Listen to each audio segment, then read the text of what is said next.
The air in Paris crackled with the kind of electricity only money and ambition could generate. For Ethan Hayes, a venture capitalist who collected beautiful things, it was his natural habitat. And the most beautiful thing on his arm tonight was Chloe, a model whose star was rising as fast as her hemlines. He smirked, checking his reflection in a passing window. He was at the pinnacle of his life. What he didn't know was that he was standing at the edge of a cliff. He thought his pregnant wife, Amelia, was at home, nesting, probably knitting booties or some other mundane thing. He was wrong. Terribly catastrophically wrong. Ethan Hayes believed the world was divided into two types of people: those who took what they wanted, and those who waited to be told what to do. He had from his earliest memory been a taker. He took the top spot at Wharton, he took the corner office at his private equity firm, and he took the most beautiful woman at a charity gala, Amelia. Amelia had been different. She wasn't just beautiful. She possessed a quiet intelligence, a gentle grace that seemed to soothe the jagged edges of his ambition. She'd had a small bespoke handbag business back then, a passion project she'd started with a modest inheritance. It was quaint, he thought. He married her, and in his mind he had elevated her. He gave her a sprawling mansion in Greenwich, Connecticut, a black Amex card with no limit, and the prestigious Hayes name. In return, she had given him a placid, perfectly managed home, and after 5 years, the promise of an heir. But placid perfection, Ethan had discovered, was boring. The pregnancy had been the final nail in the coffin of his interest. Amelia, once vibrant, had become tired, her body changing in ways he found vaguely distasteful. She was consumed with things like nursery color palettes and prenatal vitamins. She had let go of her little handbag hobby years ago at his suggestion. "Focus on us, on building our home," he had said, a magnanimous king bestowing his wisdom. In reality, he wanted her undivided attention, her existence solely as a reflection of his success. Now her focus was on the baby. His was on Chloe. Chloe was everything Amelia was not. She was a whirlwind of social media tags, flashbulbs and champagne bubbles. Her body was a taut, sculpted testament to discipline and ambition, her mind a sharp, glittering instrument for self-promotion. Taking her to Paris Fashion Week was the ultimate power move. It was a declaration. Not a public one, of course, he wasn't a fool. But in the cloistered, gossipy world of the elite, being seen with a woman like Chloe at an event like this was a signal. It meant he was still a player, untethered by the domesticity that awaited him back home. "I still can't believe we're here," Chloe whispered, her lips brushing his ear, as their private car slid to a stop in front of the Petit Palais. The magnificent glass-domed building was swarmed with photographers, their flashes strobing like a man-made lightning storm.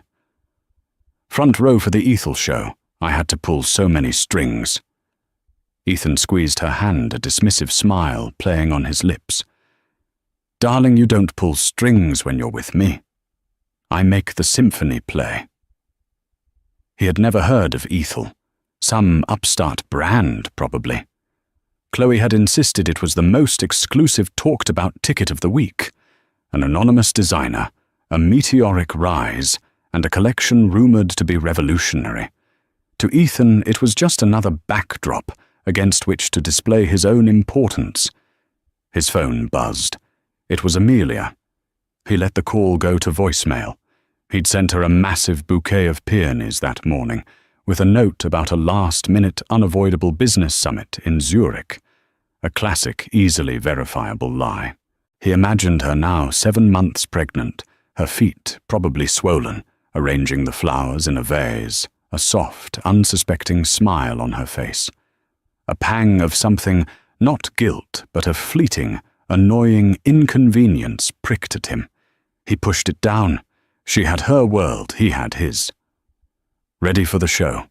he asked Chloe, turning on the charm that had conquered boardrooms and bedrooms alike. She gave him a dazzling smile, all perfect white teeth and youthful energy. "I was born ready."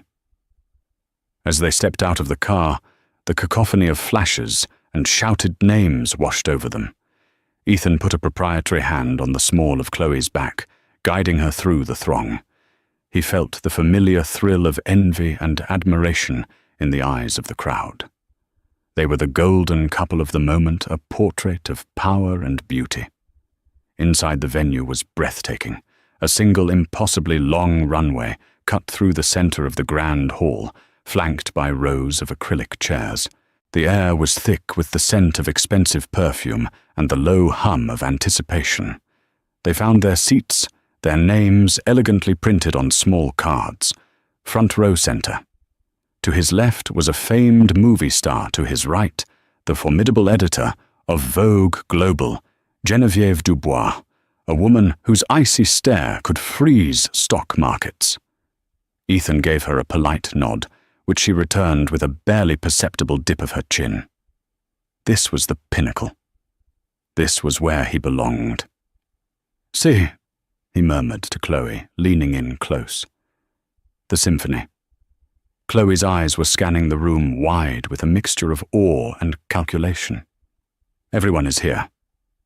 God, I hope the collection is as good as they say." "It doesn't matter if it's good," Ethan said, his voice a low, cynical drawl. "It only matters that the right people are seen here. It's all a game, a beautifully dressed illusion." He settled back into his seat, feeling expansive, invincible. He thought again of Amelia in their quiet, orderly house across the ocean. She was part of the foundation of his life, the solid, unexciting ground upon which he could build his glittering towers of conquest. She was safe. She was predictable. And she was completely out of her depth in a world like this. The lights began to dim, and a hush fell over the crowd. A single haunting cello note echoed through the hall. Ethan gave Chloe's hand a final squeeze, his mind already drifting to the Michelin star restaurant, where he had reservations for later, the vintage champagne he would order the suite at the Georges V waiting for them. He was the master of his universe, and tonight Paris was his playground. The darkness in the Grand Palais was absolute for a moment, a collective held breath. Then a blade of pure white light sliced through the hall, illuminating the start of the runway. The cello was joined by a minimalist electronic beat, a sound that was at once classic and aggressively modern. It was unnerving, captivating. The first model emerged from the light. A gasp rippled through the audience. Ethan, a man who typically viewed fashion as a mere accessory to wealth, found himself leaning forward. The model wore a coat of impossible construction. It was tailored like a piece of military regalia, with sharp shoulders and a defined waist, but it was crafted from a fluid, silvery material that moved like liquid mercury. It was powerful, severe, yet undeniably feminine. "My God," Chloe breathed beside him, her influencer-trained eyes wide with genuine shock. "Who is this designer?" The collection unfolded like a declaration of war on the mundane. There were dresses that combined the brutalism of architecture with the delicacy of origami suits made of recycled plastics that shimmered like beetle wings, and gowns that used holographic fabric to create ethereal shifting patterns. Each piece was a statement. It wasn't just clothing, it was armor for the modern woman. A woman who was unafraid, who was in control, who did not ask for power, but simply took it. Ethan found himself grudgingly impressed. This was not the work of some fey, ephemeral artist. This was the work of a genius, a strategist. There was a fierce intelligence behind every seam. He could appreciate that. It resonated with his own ruthless approach to business. He glanced at Geneviève Dubois. The notoriously impassive editor had her phone out, something Ethan had never seen before. She wasn't taking a photo. She was recording, her brow furrowed in intense concentration. The rest of the front row was similarly entranced. The usual bored, seen-it-all expressions were replaced with ones of genuine astonishment. The quiet buzz of whispers grew louder. "They're calling it the Metamorphosis Collection," Chloe whispered, scrolling furiously through her phone. "There are no press notes. No one knows anything. The whole brand, Ethel, came out of nowhere 6 months ago. Their first capsule sold out online in 7 minutes. This is their first ever runway show." "Smart," Ethan conceded. "Manufacture scarcity. Create mystique. It's a classic private equity move applied to fashion." He felt a strange unease settling in his gut. The precision, the calculated anonymity, the sheer audacity of it all. It felt vaguely familiar, like a melody he couldn't quite place. He dismissed the feeling as absurd. He didn't know anyone in fashion, not really. He just funded the companies that sold things to the people in this room. As the show progressed, a clear narrative emerged. The early pieces were restrictive, almost like beautiful cages. Then gradually the silhouettes began to soften, to open up. Fabrics became more fluid colors, more vibrant. It was the story of an escape, of a breaking free. The final pieces were explosions of triumphant color and form, flowing capes and gowns that seemed to grant the model's flight. It was breathtaking. "Look at the bags," Chloe nudged him, her voice hushed with reverence. Ethan's eyes focused on the accessories. The models carried handbags of exquisite design. One was a structured clutch made from polished obsidian, with a clasp that looked like a stylized breaking chain. Another was a soft leather tote that, upon closer inspection, was woven in a pattern that mimicked a gilded cage, but with the door swung wide open. And then he saw it. On a small, impossibly elegant shoulder bag, he saw the clasp. It was a subtle interlocking A and H. Not Ethel. A.H. Amelia Hayes. The blood drained from his face. No, it couldn't be. It was a coincidence, a cruel, impossible joke. Amelia's little hobby. The designs she used to sketch in notebooks years ago, the ones he had patronizingly called charming. He remembered her showing him a design for a clasp, once the interlocking letters of her initials. He'd told her it was clever, the way one would praise a child's drawing. His heart began to pound against his ribs, a frantic, trapped bird. His mind raced, scrambling to connect the dots. Her sudden fatigue over the past year, which he'd attributed solely to the pregnancy. Her late nights on her laptop, which she'd passed off as online nesting and researching baby products. The frequent trips to the city to see her ailing aunt, an aunt he now realized had been in perfect health at their last family gathering. The locked office in their home that she claimed was being converted into a nursery, a project that seemed to be taking an eternity.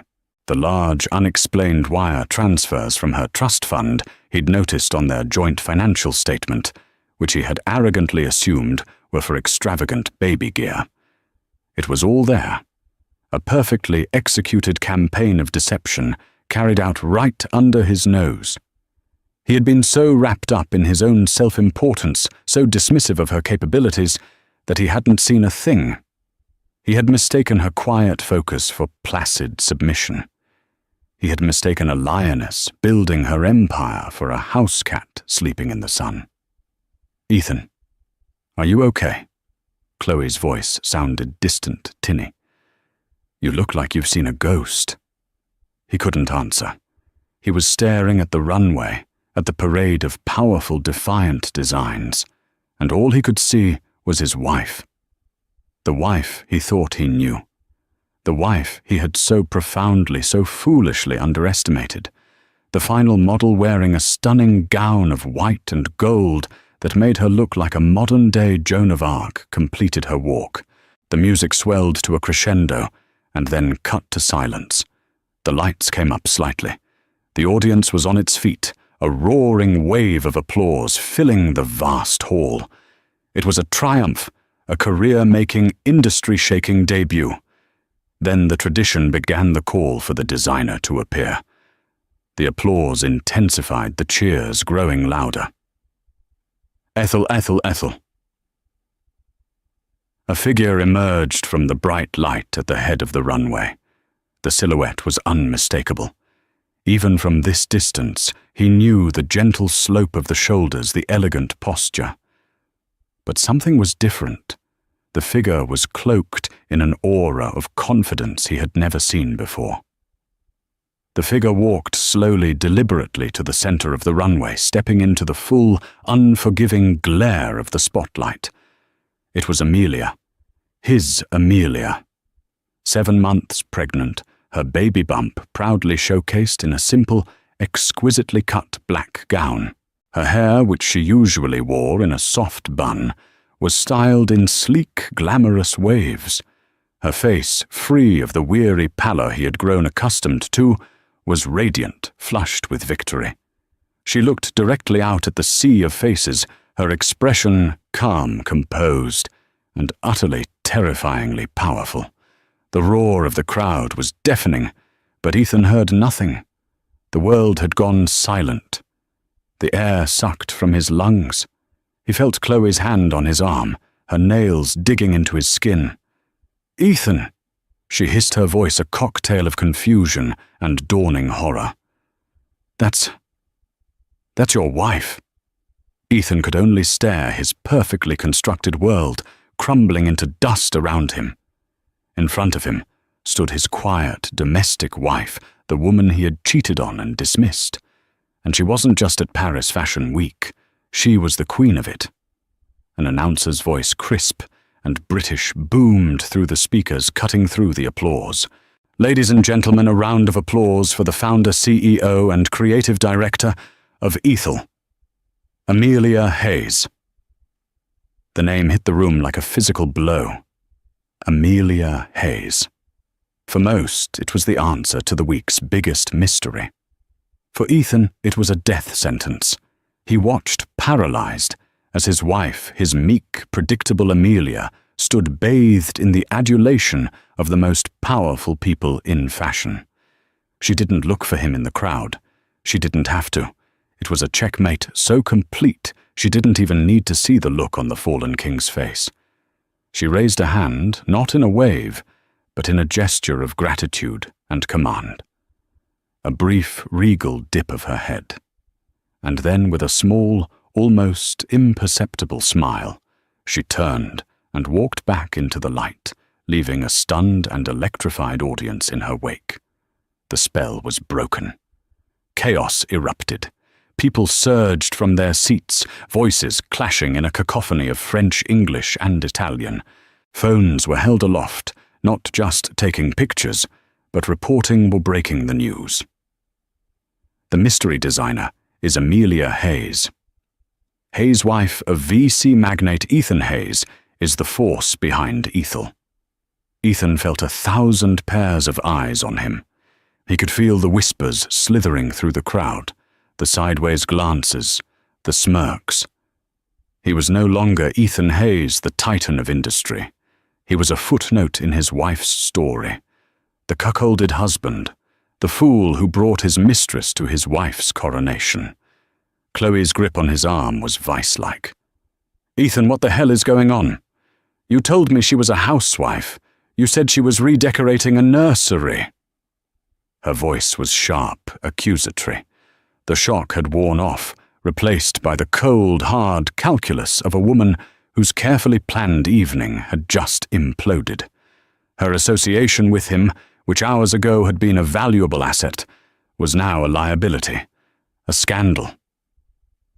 I didn't know," he stammered the words, feeling like ash in his mouth. It was the truth, but it sounded like the weakest lie imaginable. "You didn't know," she spat, her voice low and furious. "Your own wife builds a fashion empire in secret, and you didn't know. What kind of idiot are you?" Before he could respond, they were ambushed. A swarm of journalists and photographers, having identified him, descended on their position. Microphones were thrust in his face. Questions were fired like bullets. "Mr. Hayes, were you aware of your wife's incredible talent? Is your firm an investor in Ethel? What a power couple. How does it feel to see her success tonight? Who is your companion? Mr. Hayes?" That last question hung in the air, dripping with poison. Ethan saw the flashes glinting off Chloe's panicked eyes. He grabbed her arm and tried to push through the crowd, a wordless, desperate retreat. He was a man used to commanding rooms, to having people part before him. Now he was just another piece of meat for the media machine. No comment. He grunted, shielding his face. He felt like an animal in a trap. Every flash of a camera was a searing judgment. He finally broke through the inner circle, dragging Chloe behind him. He needed to get to Amelia. He needed to... What he'll demand, an explanation. Congratulate her. His mind was a maelstrom of rage, humiliation, and a terrifying, unwelcome sliver of awe. He saw her near the backstage entrance, surrounded by a tight circle of people. Genevieve Dubois was at her side, speaking to her with an animated expression of deep respect. A tall, impeccably dressed woman with a sharp bob and a headset stood like a sentinel scanning the crowd. Her eyes met Ethan's, and he saw a flicker of recognition and pure, unadulterated contempt. He recognized her now, Isabel Rossi. Amelia's best friend from college, the one he'd always found too ambitious, too intense. It was obvious now she was in on it. She was the sentinel at the gate of Amelia's new kingdom. Ethan started towards them, a man on a mission, fueled by a primal need to reclaim some semblance of control. Isabel saw him coming. She spoke a quiet word into her headset.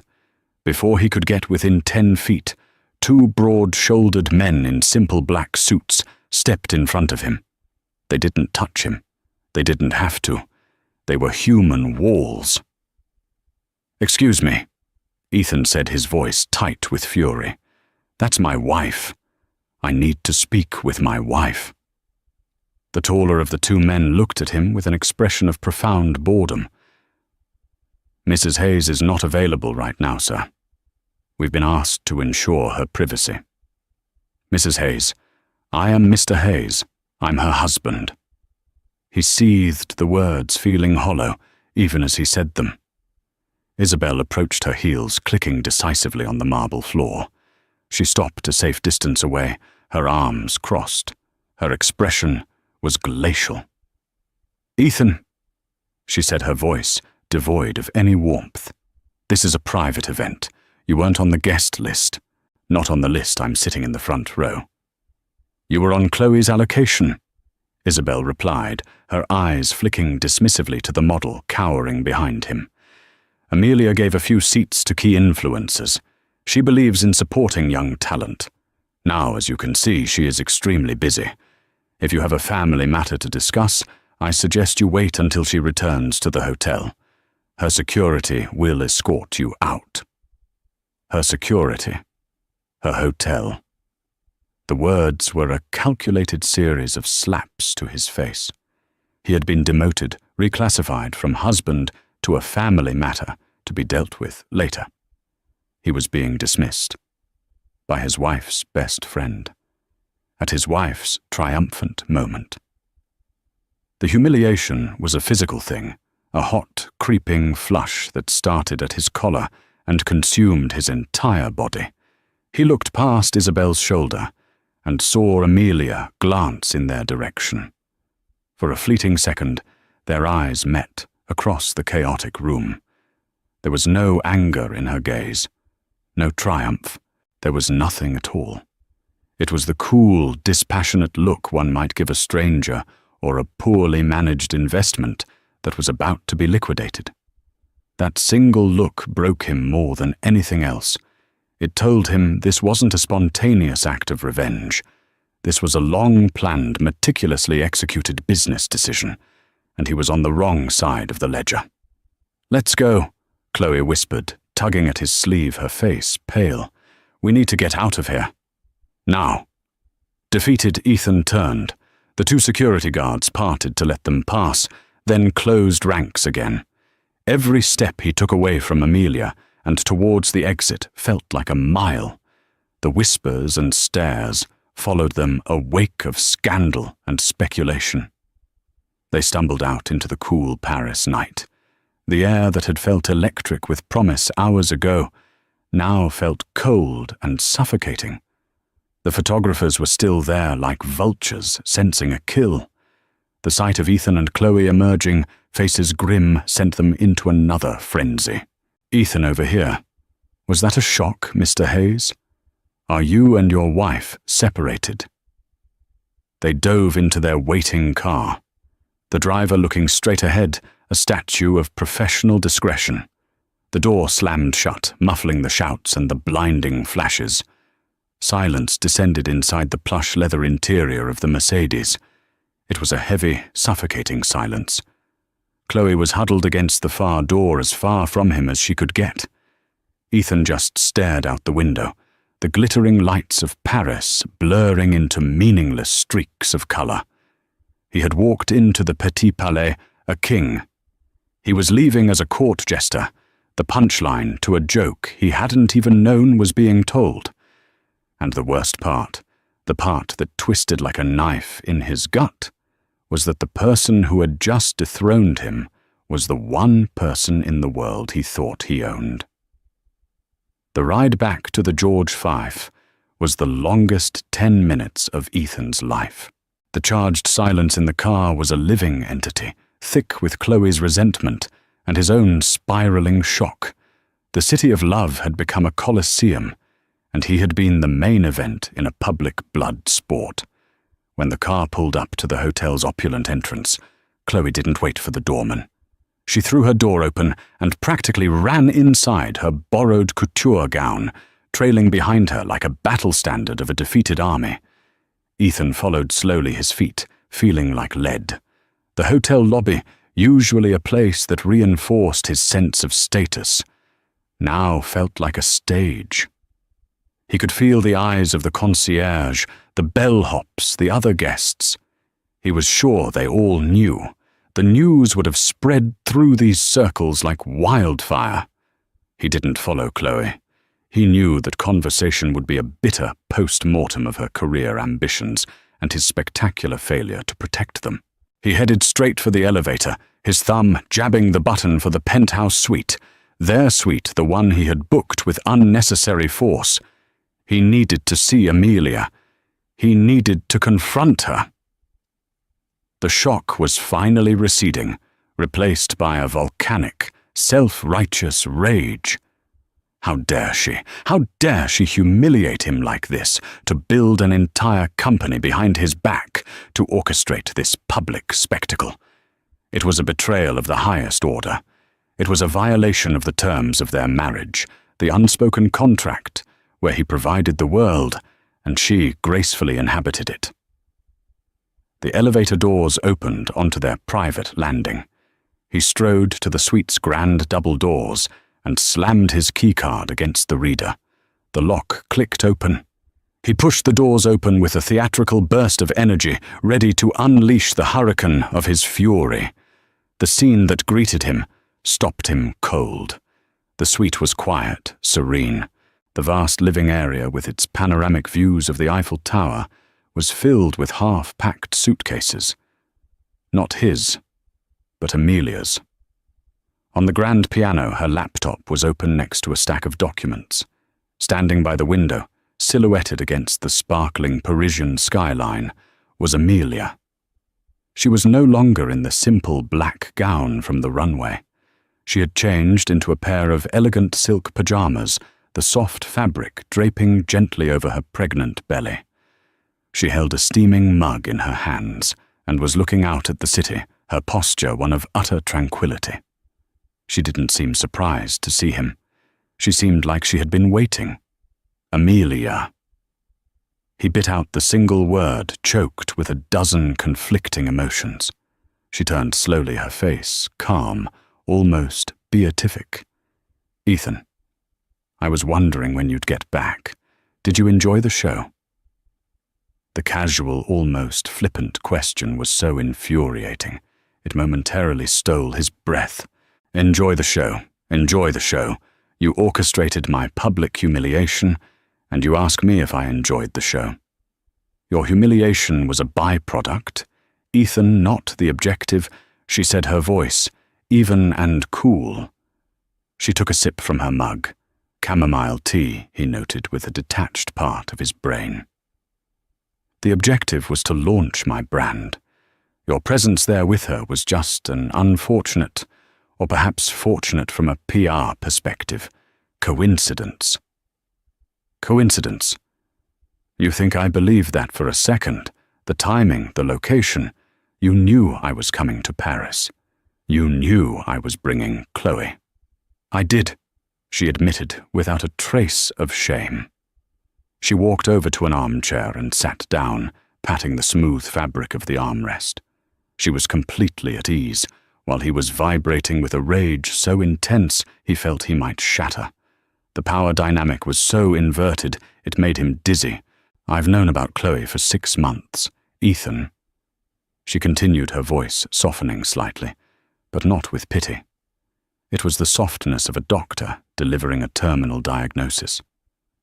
Since that boys' golfing weekend in Scottsdale, you left your iPad at home, logged into your messaging app.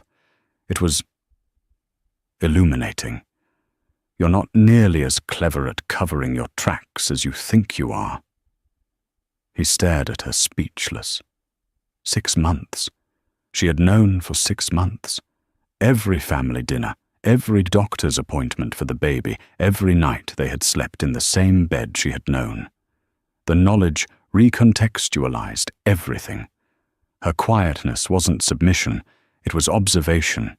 Her fatigue wasn't pregnancy, it was the exhaustion of working 2 full-time jobs, building an empire, and maintaining the illusion of being his placid wife.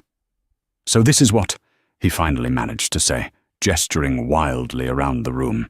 This is all some elaborate revenge plot. You built a whole company just to get back at me. A small, sad smile touched her lips. Oh, Ethan, you still think the world revolves around you.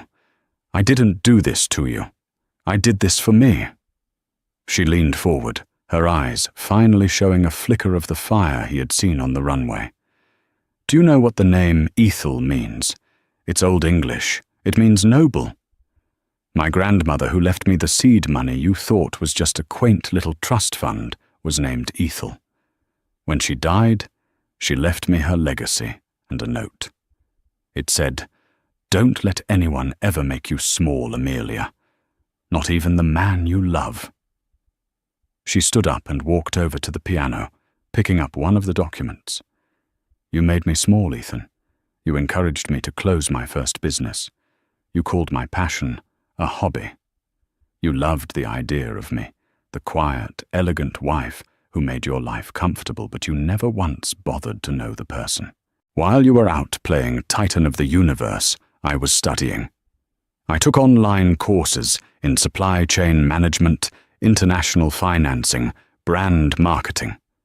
I used your dismissiveness as my cover. Every time you condescendingly asked what I did all day, I was on a video call with my factory manager in Italy or my marketing team in London. You never saw me because you never really looked.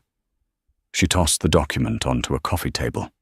It slid across the polished wood and stopped in front of him. It was a prospectus for Ethel's initial public offering, projected for the next fiscal year. The valuation numbers were staggering easily, dwarfing his own firm's recent acquisitions.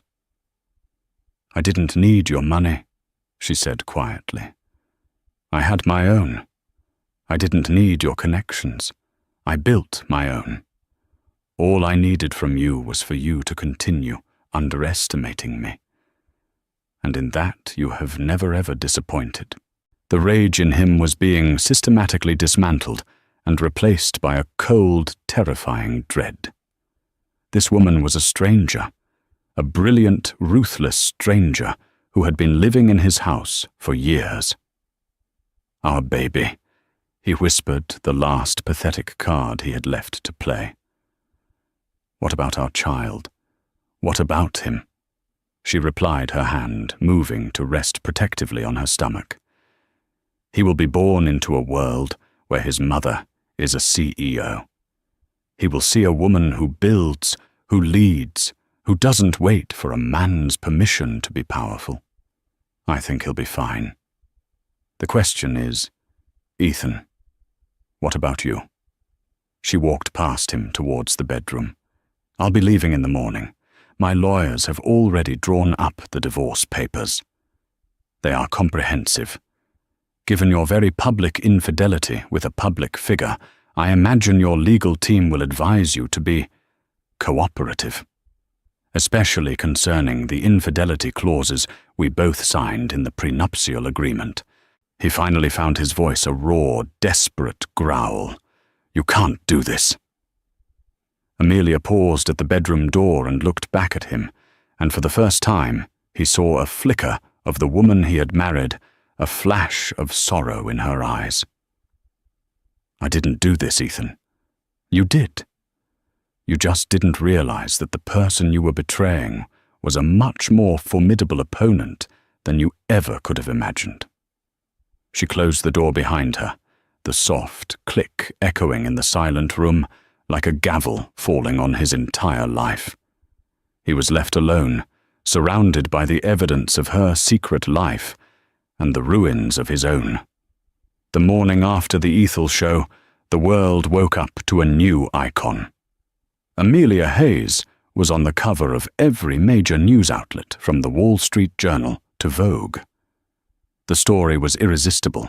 The underestimated wife of a corporate titan emerges from the shadows to reveal herself as a brilliant, visionary CEO.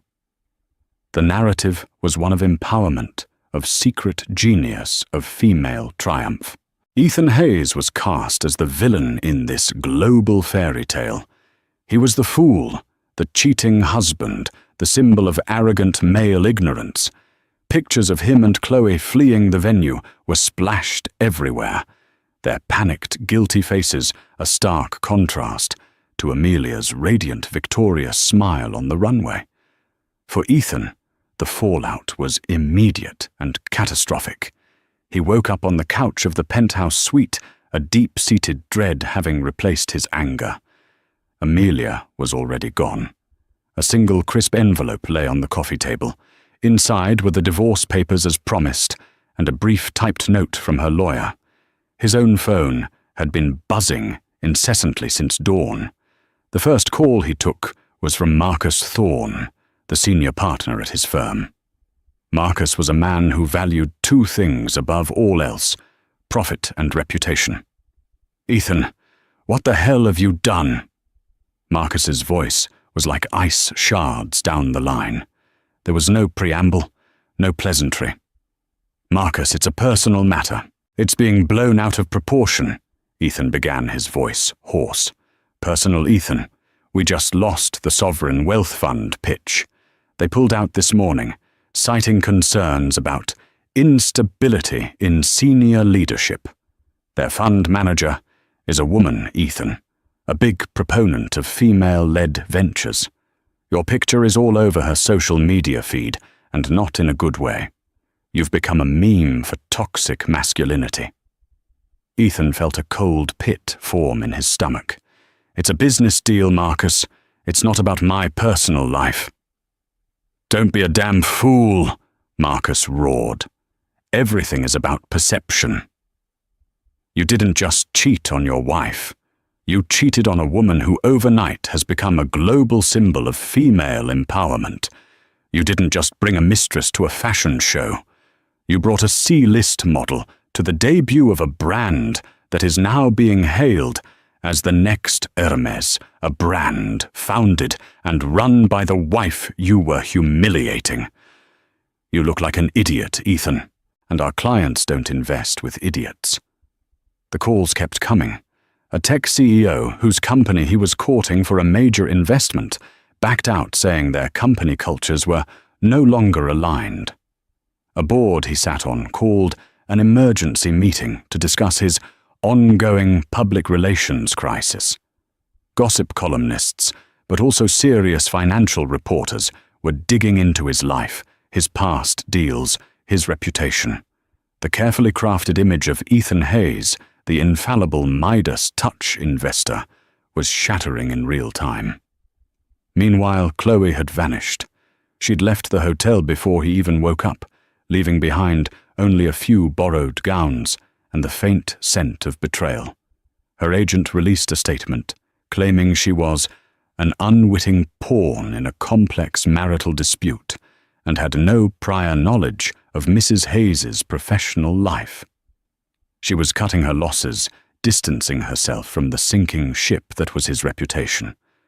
He couldn't even blame her. It was a move he would have made himself. By midday, Ethan was a prisoner in his multi-thousand-dollar-a-night suite. He had the TV on, watching, with a kind of morbid fascination, as Amelia gave an exclusive interview to a major news network. She was poised, articulate, and brilliant.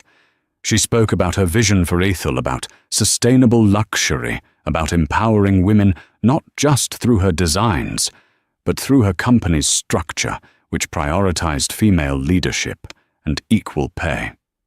She never once mentioned his name. She didn't have to. The interviewer finally broached the subject delicately. There has been much speculation about your personal life given the circumstances of your launch.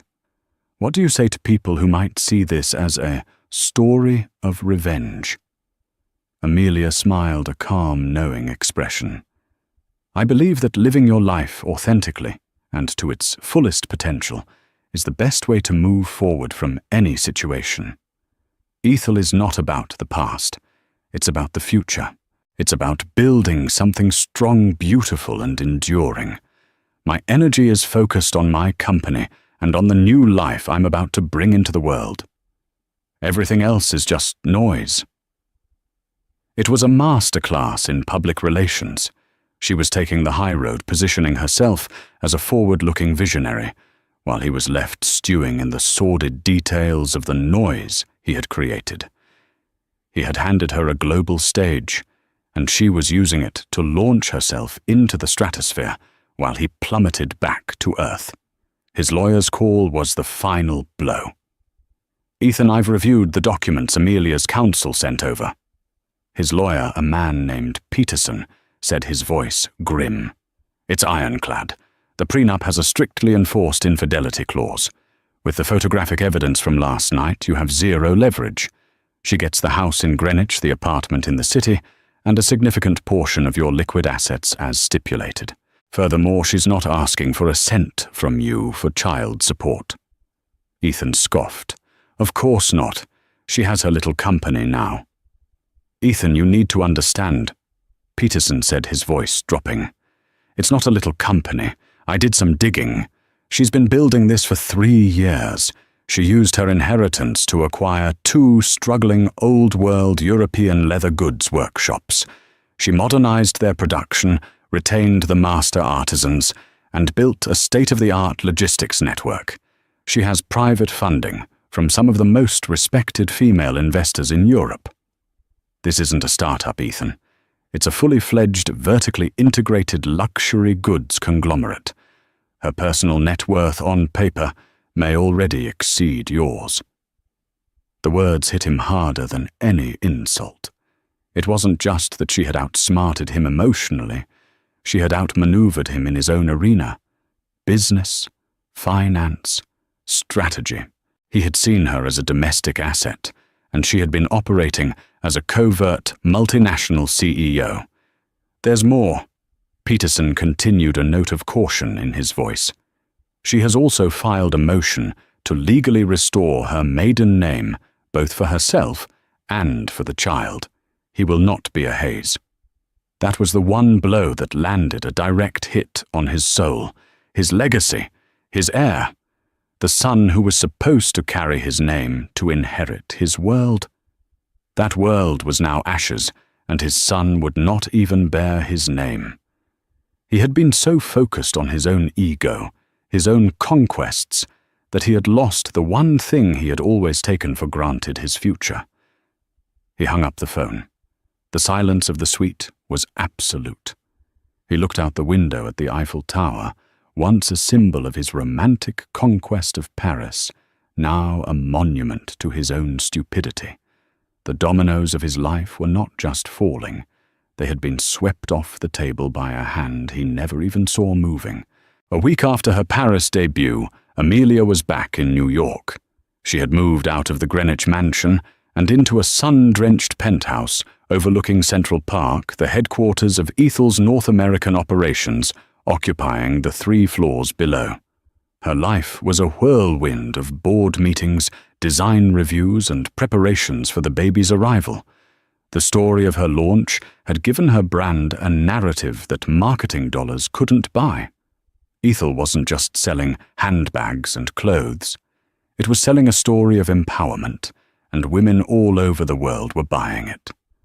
Isabel was managing the day-to-day operations with military precision, freeing Amelia to focus on the creative vision and the final stages of her pregnancy. It was during a rare moment of quiet, as she was reviewing fabric swatches in her office, that her assistant buzzed her. "Miss Hayes, there's a Miss Chloe Dubois here to see you. She doesn't have an appointment, but she says it's urgent." Amelia's hand stilled over a swatch of blue velvet. Chloe. The last person she ever expected to hear from. Curiosity and a sense of strategic advantage won out over any personal animosity. "Send her in," she said. Chloe walked into the office, looking nothing like the confident model from Paris. She was dressed down in jeans and a simple sweater, her face pale and devoid of makeup. She looked young, lost, and profoundly intimidated by the opulent but minimalist office. "Ms. Hayes." "Amelia," she began, her voice barely a whisper. "Thank you for seeing me. I know I'm the last person you want to talk to." Amelia gestured to the chair opposite her desk. "Please sit. What can I do for you, Chloe?" Her tone was neutral professional. She would not give Chloe the satisfaction of seeing her anger. Chloe perched on the edge of the chair, wringing her hands. "I don't know if apologize is the right word. It seems so small. I wanted to explain." "And to warn you." Amelia raised an eyebrow. "Warn me."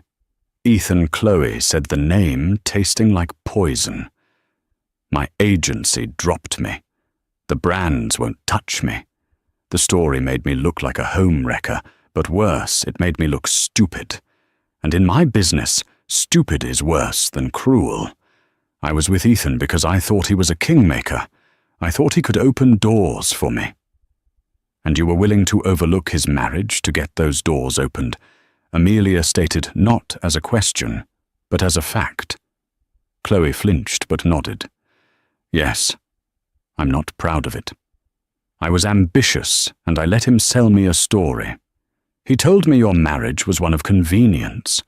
He said you lived separate lives, that you were fragile. He said the pregnancy was a last-ditch effort to trap him." Amelia's jaw tightened. The lie about her being fragile, about her using their child as a trap, was somehow more insidious than the affair itself. It was a complete assassination of her character.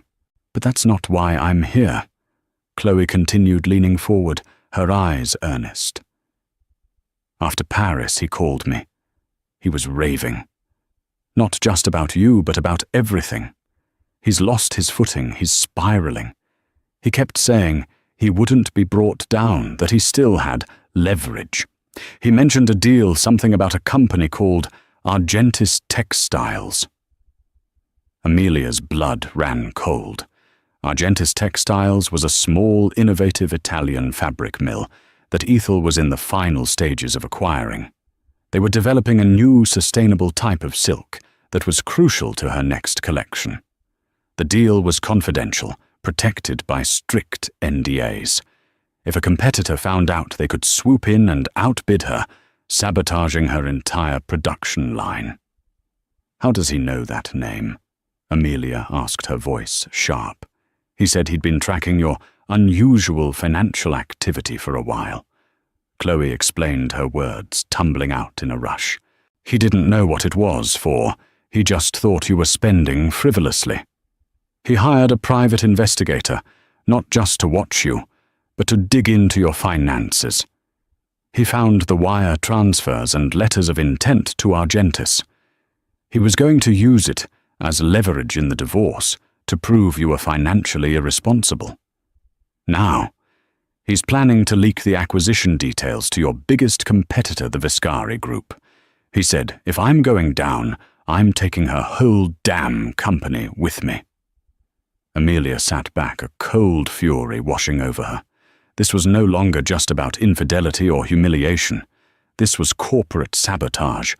It was a scorched earth tactic, born of a shattered ego. Ethan wasn't just a cheating husband, he was a dangerous enemy. She looked at Chloe, a woman she had every reason to despise. But in that moment, she saw not a rival, but a fellow victim of Ethan's manipulative narcissism. Chloe had been used and discarded, just as she had been, albeit in a different way. "Why are you telling me this, Chloe?" Amelia asked, her voice softening slightly. "You don't owe me anything." Chloe looked down at her hands. "Because what he's doing is wrong. And because you won. You beat him at his own game, a game I was trying to play and failing miserably at. He didn't just underestimate you, he underestimated all of us. And honestly, I'd rather be on your side." A strange, unspoken understanding passed between the two women. It wasn't friendship. It was an alliance forged in the fires of a common enemy. Amelia stood up and walked to the window, looking down at the city below. Ethan had made a critical error. In his rage, he had become predictable. He was lashing out, using the only tools he had left, destruction and deceit. But she was no longer the woman who would stand by and watch. She turned back to Chloe. "Thank you. Your warning. It's invaluable. I won't forget this." "What are you going to do?" Chloe asked. A small, decisive smile played on Amelia's lips. Sun Tzu wrote, "The supreme art of war is to subdue the enemy without fighting." Ethan wants to play a dirty game. He seems to have forgotten that I know all of his players and I own the stadium. Amelia buzzed her assistant. "Get me Marcus Thorne on the line, and after that, get me the head of the SEC's enforcement division." Chloe's eyes widened.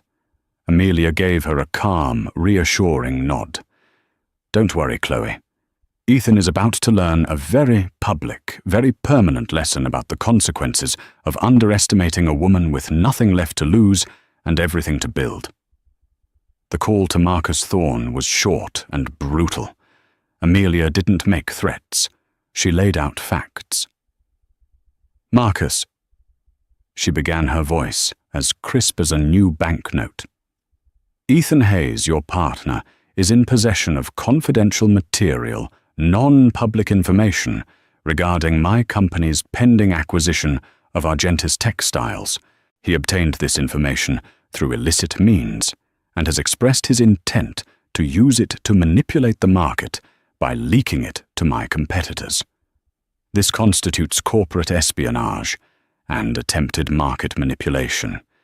If that information becomes public, I will not only sue him into oblivion, but I will ensure that the subsequent federal investigation into your firm's internal controls and partner oversight is as thorough and as public as possible. Your reputation, Marcus, is hanging by a thread woven by your partner's vindictiveness. I suggest you cut it." The silence on the other end of the line was profound. Marcus Thorne, a man who had built his career on calculated aggression, was cornered. He was faced with a choice: protect a disgraced toxic asset or save his entire firm from the blast radius of a major SEC investigation. It wasn't a choice at all. 2 days later, the headline in the Wall Street Journal was unequivocal: "Ethan Hayes forced out at Thorne Capital amidst allegations of misconduct." The article was carefully worded, citing a pattern of reckless personal and professional behavior and a fundamental breach of the firm's code of ethics. He was given no golden parachute, no graceful exit. He was excised surgically and ruthlessly from the world he had helped build. His name was stripped from the letterhead, his access cards deactivated, his legacy erased. The leak to the Vescari Group never happened. Amelia's acquisition of Argentis Textiles closed without a hitch, securing her supply chain for the next decade. Ethan's final desperate act of sabotage had been thwarted before he could even execute it. The months that followed were a blur of triumphant growth for Amelia, and a steep, lonely decline for Ethan. Ethel opened flagship stores in London, New York, and Tokyo, each one a temple to her brand of powerful, unapologetic femininity. Her Metamorphosis collection sold out globally. She was hailed not just as a designer, but as a business visionary, a role model. Ethan, meanwhile, became a pariah. His name was toxic in the financial world. No one would hire him. No one would back him. His friends, the fair-weather sycophants of the bull market, abandoned him. He was forced to sell his properties to cover the divorce settlement and his mounting legal fees. He moved into a sterile rented apartment, a ghost haunting the ruins of his former life. He would occasionally see Amelia's face on magazine covers at a newsstand, her serene, pregnant form, a constant reminder of the life, the family, and the empire he had lost through his own hubris. On a crisp autumn morning, 2 months after the Paris show, Amelia gave birth to a healthy baby boy. She named him Julian Archer. Not Hayes, Archer, her mother's maiden name. A name that signified a new beginning, a new dynasty. Holding her son in the quiet, sunlit room of the hospital, Amelia felt a sense of peace that had nothing to do with revenge or victory. It was the profound, unshakable peace of self-realization. She had not set out to destroy Ethan. She had set out to build herself. His destruction was merely the consequence of him standing in the way of her construction. A few weeks later, a package arrived at her office. It was a small, exquisitely wrapped box. There was no return address. Inside, nestled on a bed of tissue paper, was a single perfect baby booty, hand-knitted from the softest cashmere. The card had only 2 words: "I'm sorry." It was from Chloe. Amelia smiled a genuine, forgiving smile. She understood. In the wreckage Ethan had created, unexpected things had a chance to grow. Her life was full, now richer and more vibrant than she had ever imagined. It was a life filled with the challenges of running a global brand and the simple, profound joy of a baby's laugh. She was a mother, a CEO and architect of her own destiny. One evening, as she was rocking Julian to sleep in his nursery, her phone chimed with a news alert. Ethan Hayes had been arrested. The SEC, prompted by her initial call and their subsequent investigation into his past dealings, had uncovered a pattern of insider trading long predating his drama with Ethel. He had mistaken his arrogance for invincibility for years, and the bill had finally come due. He was facing prison time. Amelia read the news, her expression unreadable. She felt no joy, no schadenfreude. She just felt a quiet finality. It was the last chapter of a book she had closed long ago. She put her phone down, kissed her son's forehead, and whispered, "It's just you and me, little Archer. Let's go build an empire." The city lights twinkled outside her window, a galaxy of infinite possibilities. She had not just taken back her life. She had forged a new one from the ashes of the older life, built not on a man's name or a man's permission, but on the unshakable foundation of her own strength, her own vision, and her own noble name. And that's the story of how a man who thought he had everything learned he had nothing, and a woman who was made to feel small proved she was a giant. Amelia's journey wasn't just about revenge, it was about reclamation. She reclaimed her talent, her power, and her name, proving that the most formidable force in the world is a person who knows their own worth even when others try to devalue it. Ethan's world was built on a fragile foundation of ego, while Amelia built an empire on the bedrock of her own resilience. What did you think of Amelia's incredible transformation and her perfectly executed plan? Was Ethan's downfall satisfying, or do you think he deserved even worse? Let me know your thoughts in the comments below. If you were on the edge of your seat with this story of betrayal and triumph, please hit that like button, share it with someone who loves a good drama, and most importantly, subscribe to the channel for more unforgettable stories. Thanks for listening. Have you ever wondered what happens when a person is pushed to their absolute limit? This isn't just a story of heartbreak. It's a story of a woman left with nothing, pregnant and abandoned by the one man who swore to protect her.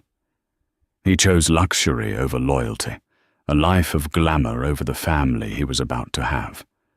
But what he didn't count on was the fire he ignited in the ashes of her broken heart. This is the story of Lorelei Whitmore, a woman who didn't just get back on her feet. She built an empire from her tears and used her success to orchestrate a downfall so complete, so devastating, that it would make him wish he had never been born. Stay with us to witness how a betrayed wife's millionaire comeback became her ultimate revenge. The scent of lavender and fresh linen filled the sprawling penthouse apartment overlooking downtown Austin. Lorelei Whitmore, 7 months pregnant and glowing with a contentment she believed was her, forever ran a hand over the smooth, cool wood of the crib she'd spent the afternoon assembling. It was perfect. Everything was perfect. From the floor-to-ceiling windows that bathed their home in golden light to the man she shared it with, her life felt like a meticulously crafted masterpiece. Her husband, Phineas Coleman, was the architect of this perfection. A senior financial analyst at a prestigious firm, he was devastatingly handsome, impossibly charming, and ferociously ambitious. He'd swept Lorelei, a gentle-souled graphic designer, with a talent for capturing emotion in her digital art, off her feet 3 years ago.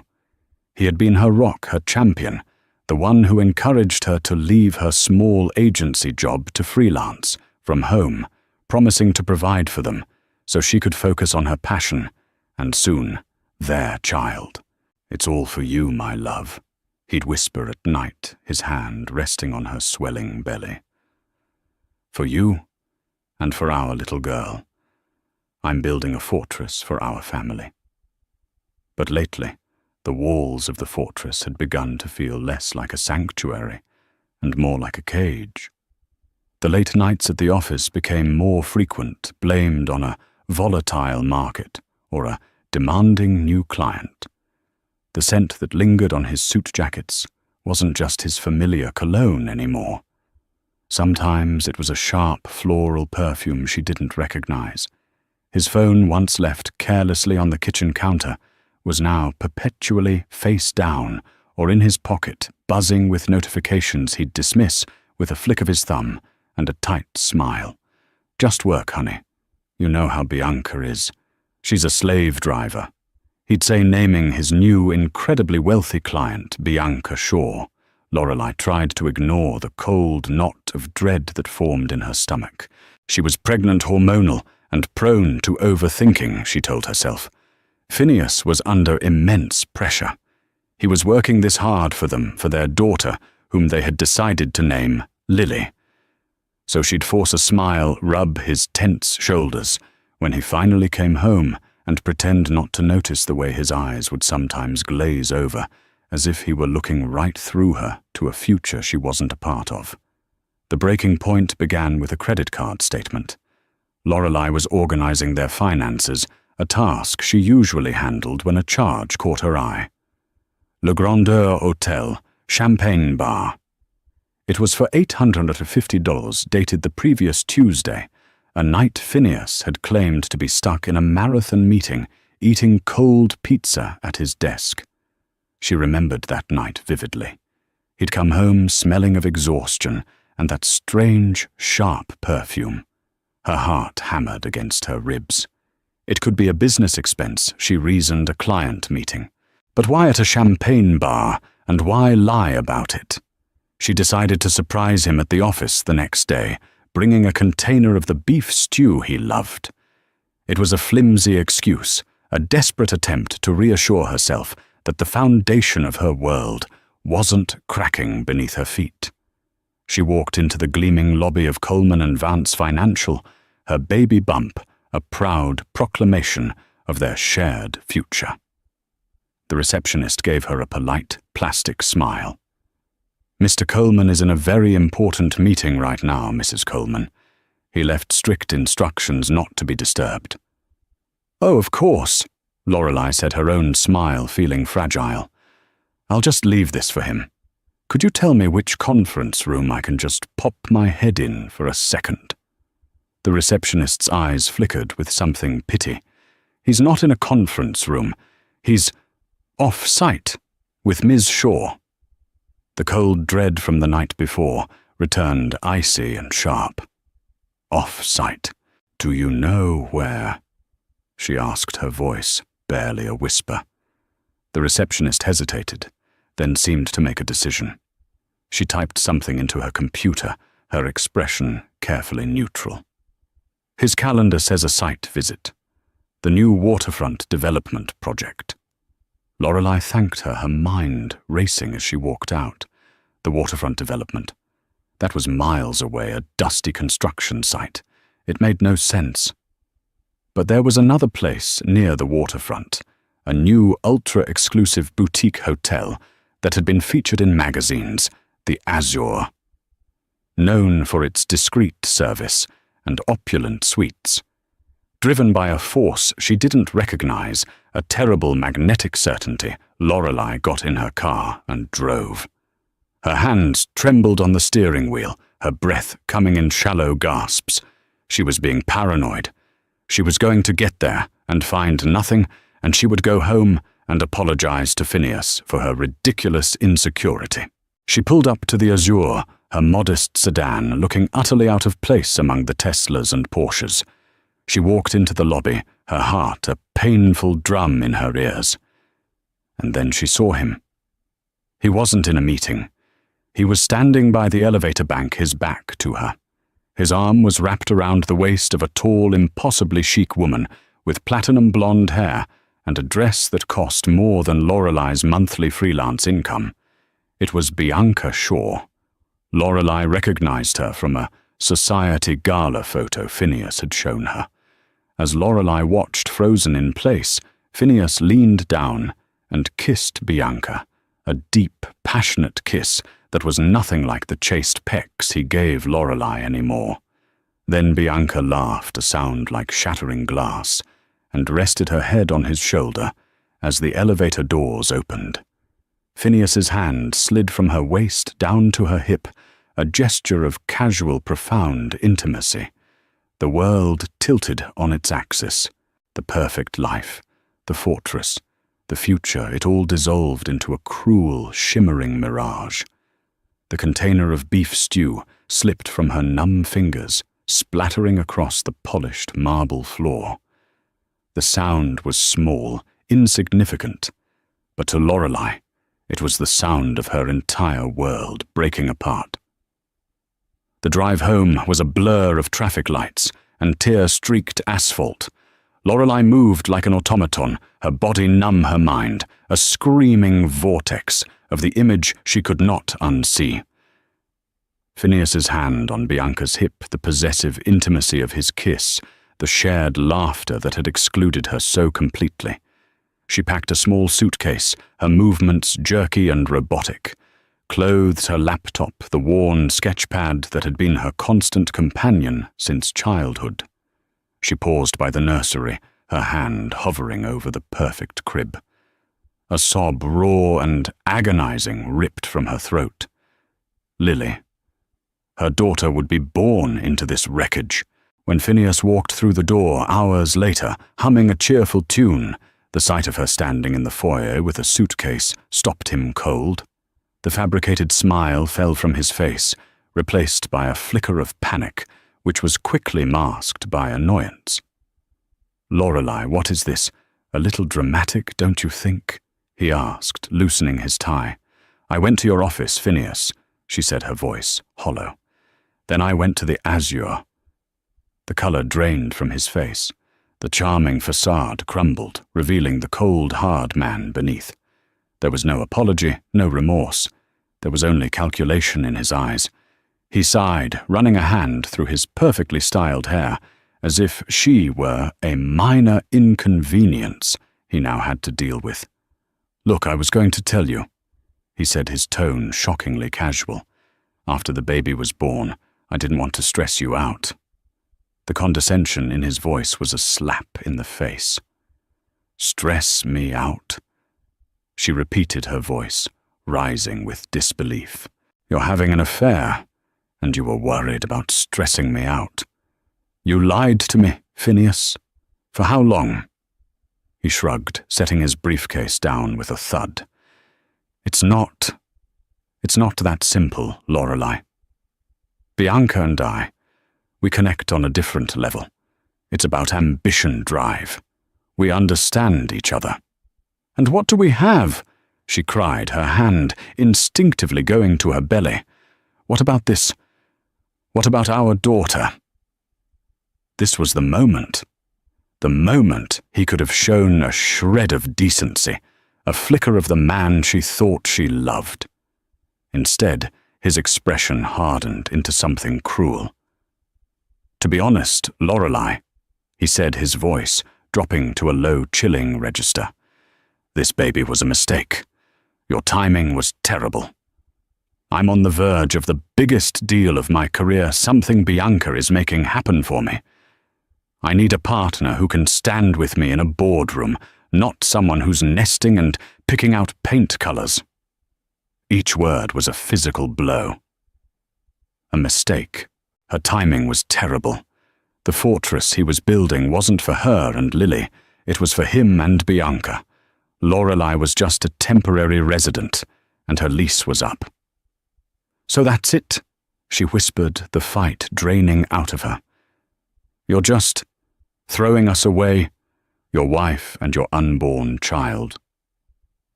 "I'm not throwing you away," he said, the lie sounding pathetic even to him. "I'll take care of you. I'll get you a small apartment, set up a child support payment. You'll be fine." He was already divvying up their life like assets in a portfolio, her the non-performing asset to be liquidated quietly. "I don't want your money. Phineas." She spat a spark of fury cutting through the pain. "I want my husband, the man who promised to love me, to build a family with me. That man doesn't exist anymore," he said, his voice flat and final. "He had to grow up. Now it's late. Why don't you go to your friend Zoe's place for the night? We can have lawyers sort out the rest tomorrow." He turned and walked towards the kitchen, already dismissing her, his mind on his next move. The finality of it was absolute. He wasn't just ending their marriage, he was erasing her. But Lorelei wasn't done. A primal rage fueled by hormones and a mother's protective instinct surged through her. "You don't get to do this," she said, her voice shaking but strong. "You don't get to just discard us. This is my home too. Half of everything in here is mine." Phineas turned back, and the mask of civility was gone completely. His face was a thunderous sneer. "Your home, Lorelei. You haven't contributed a dime to this lifestyle since you quit your job. This penthouse, the car, the life you've been living, it's all mine. Paid for by my work, my connections. You signed a prenuptial agreement, remember, the one my lawyer drafted. You get your personal belongings and a modest one-time settlement. That's it. You have no claim on anything. The prenup, the document he had called a mere formality, something his partners required. He'd rushed her through it, caressing her face and telling her it meant nothing, that his heart was all hers. She had signed it without a second thought, blinded by love and trust. So you planned this. She choked out, the realization dawning on her. You were planning this all along. I plan for all contingencies, he said coldly. It's what makes me a good analyst. Now I'm tired. I have an early meeting with Bianca. Please just go. He picked up his phone and began typing, his thumb moving briskly over the screen. He was already moving on. She was a closed chapter, a problem solved. The last vestiges of her love for him curdled into something bitter and hard. She looked at this stranger standing in the cathedral of their lies and felt nothing but a vast, empty coldness. She picked up her suitcase.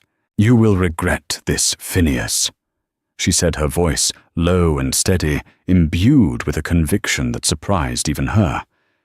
He didn't even look up from his phone. I doubt it. She walked out the door of the penthouse she had decorated with so much love, leaving the perfect crib and the empty nursery behind. The automatic lock clicked shut behind her, a sound of definitive finality. Standing in the silent, carpeted hallway, pregnant, heartbroken, and with less than $1,000 to her name, Lorelei Whitmore felt the demolition of her life was complete. All that was left was rubble. Zoe Barnes opened her apartment door to find Lorelei standing there, a solitary suitcase by her side, her face a pale, tear-stained mask of shock. Zoe, a fiery journalist with a no-nonsense attitude and a heart of gold, didn't need an explanation. She simply wrapped her arms around her friend, pulling her into the comforting chaos of her small, book-filled apartment. The first few weeks were a grey, formless fog. Lorelei slept on Zoe's pull-out couch, the unfamiliar sounds of a different neighborhood, a constant reminder of her displacement. She'd wake up gasping from nightmares, her hand flying to her belly, a primal fear for her daughter's future clutching at her throat. She barely ate. She didn't draw. The creative spark that had once defined her was extinguished, buried under layers of grief, humiliation, and terror. Zoe was her lifeline. She made her tea, forced her to eat toast, and alternated between letting her cry and trying to stoke the embers of her anger. He's a monster, Lorelei, Zoe would say, pacing the small living room. A soulless ghoul in a tailored suit. But you can't let him win. You can't let him break you. Lily needs you to fight. But Lorelei didn't know how to fight. She felt hollowed out. Phineas's lawyers had been swift and brutal. They sent a check for the modest settlement, $10,000. It felt like blood money, a final insult. But with her baby due in less than 2 months, she had no choice but to cash it. It was all she had. The penthouse, the shared accounts, the life she had known, all gone legally and efficiently stripped away. One bleak afternoon, as Lorelei sat staring blankly at the rain-streaked window, Zoe thrust an old tablet into her hands. I know you don't feel like it, she said gently. But just doodle, draw something, anything. Don't let him take that from you too. Hesitantly, Lorelei switched it on. The drawing app was still there. Her fingers felt clumsy, disconnected from her brain. She didn't want to draw beautiful things. The world didn't feel beautiful anymore. So she started drawing her pain. She drew a heart wrapped in barbed wire. She drew a crumbling fortress. She drew a lone figure huddled under a stormy sky. Slowly, painstakingly, something began to shift. The act of giving her feelings a visual form was a release, a small crack of light in the overwhelming darkness. She started writing alongside her drawings, fragments of thoughts, raw emotions, whispered fears. Fear feels like a cold, heavy blanket. Anxiety is a buzzing bee trapped in my chest. Hope is a tiny, fragile seed. How do I make it grow? She found herself designing little interactive prompts. A simple one asked, "What is one small thing you are grateful for today?" and provided a digital canvas to draw or write the answer. Another guided her through a simple breathing exercise with a softly pulsating circle on the screen to follow. She wasn't thinking of it as a product. She was building herself a lifeboat, a tool for survival. She created a worry jar, where she could type out her anxieties and watch them dissolve into digital smoke. She designed a gratitude garden, where each entry of something positive would cause a small, unique flower to bloom. Day by day, her digital journal became more complex, more beautiful. It was an ecosystem of healing born from her own desperate need for one. One evening, Zoe peered over her shoulder. "Lorelei, what is this?" "I don't know," Lorelei confessed, her voice soft. "It's just a thing I'm making. It helps me organize my thoughts. It helps me breathe." Zoe's eyes, usually so cynical from her work as a journalist, were wide with wonder. "A thing, Lorelei. This is more than a thing. This is an app, a mindfulness and journaling app. I've never seen anything like it. The way it combines art therapy with cognitive behavioral prompts. It's brilliant." Lorelei looked at the screen, at the tapestry of her own pain and recovery woven into code and design. For the first time in months, she saw not just a reflection of her heartbreak, but the glint of an idea. A real, tangible idea. "You think other people would use this?" Lorelei asked, a flicker of her old self returning. "Use it, Lorelei. People would pay for this." Zoe insisted, her excitement palpable. "In a world of constant stress and anxiety, you've created a digital sanctuary. You have to do something with this. This is your way forward." The seed of hope, the one she had sketched weeks ago, began to feel a little less fragile. The thought was terrifying. She was pregnant, broke, and emotionally shattered. How could she possibly build a company? But then she thought of Phineas's words. "I need a partner, not a project." He saw her as weak, a liability. The fury which had been simmering beneath the grief now had a purpose. It was fuel. She would not be his project. She would be her own architect. She would build something from the rubble he'd left her in, something he could never touch. She looked at Zoe, her eyes clear and determined for the first time since she'd walked out of that penthouse. "Okay," she said, her voice steady. "How do we do this?" She worked with a feverish intensity she hadn't felt in years. She spent her days refining the user interface, making it intuitive and beautiful. She spent her nights on freelance forums using her settlement money to hire a freelance coder in Estonia, a brilliant young man named Alec, who understood her vision immediately.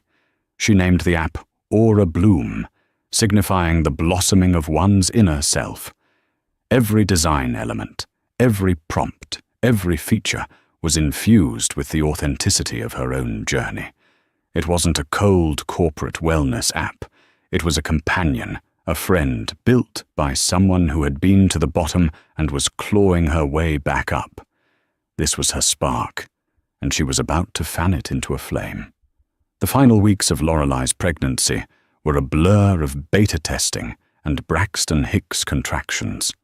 While most expectant mothers were finalizing birth plans and decorating nurseries, Lorelei was on transatlantic video calls with Alec at 3 a.m., debating the merits of different notification sounds and debugging code. Zoe's apartment was transformed into a makeshift command center. Whiteboards covered in flowcharts and marketing ideas leaned against bookshelves, and takeout containers piled up on the coffee table. The $10,000 settlement evaporated with frightening speed. There was the developer's fee, the server costs, the legal fees to incorporate Aura Bloom Inc., and the small but necessary business licenses. Lorelei sold her car a wedding gift from her parents to fund the final push. Every dollar was a gamble, a bet on herself against the towering odds. There were days doubt consumed her. She'd be awake with pregnancy-induced insomnia, the weight of her responsibilities pressing down on her. She was about to be a single mother, and she had poured every last cent into a digital dream. What if no one cared? What if it failed? The fear was a cold, physical presence. But then she would feel Lily kick a tiny, insistent reminder of who she was fighting for, and the resolve would harden in her veins once more. She knew she needed more than just a functioning app. She needed a mentor, someone who could navigate the treacherous waters of the tech world. On a whim, after reading an inspiring article about a self-made tech investor, she sent a cold email. It wasn't to a generic corporate address, but to a personal one she'd found after hours of journalistic-style digging a skill she'd picked up from Zoe. The investor was David Chen, a legendary figure in the Austin tech scene, known for backing passion projects and disruptive ideas. She poured her heart into the email, telling him her story not as a victim, but as a creator. She explained how Aura Bloom was born from her own trauma, and how its core mission was to provide an accessible tool for mental wellness. She attached a link to a private beta version and a lean but passionate business plan. She hit send and promptly forgot about it, assuming it had vanished into the ether of an important man's inbox. 2 weeks before her due date, her phone rang with an unknown number. "Is this Lorelei Whitmore?" A calm, authoritative voice asked. "Yes, it is," she said, expecting a spam call. "This is David Chen. I got your email. I've been playing with your app for the last week. I think it's extraordinary." Lorelei almost dropped the phone. She stammered a thank you, her mind reeling. "Your design is intuitive, your mission is authentic, and your user engagement loop is borderline addictive," he continued all business.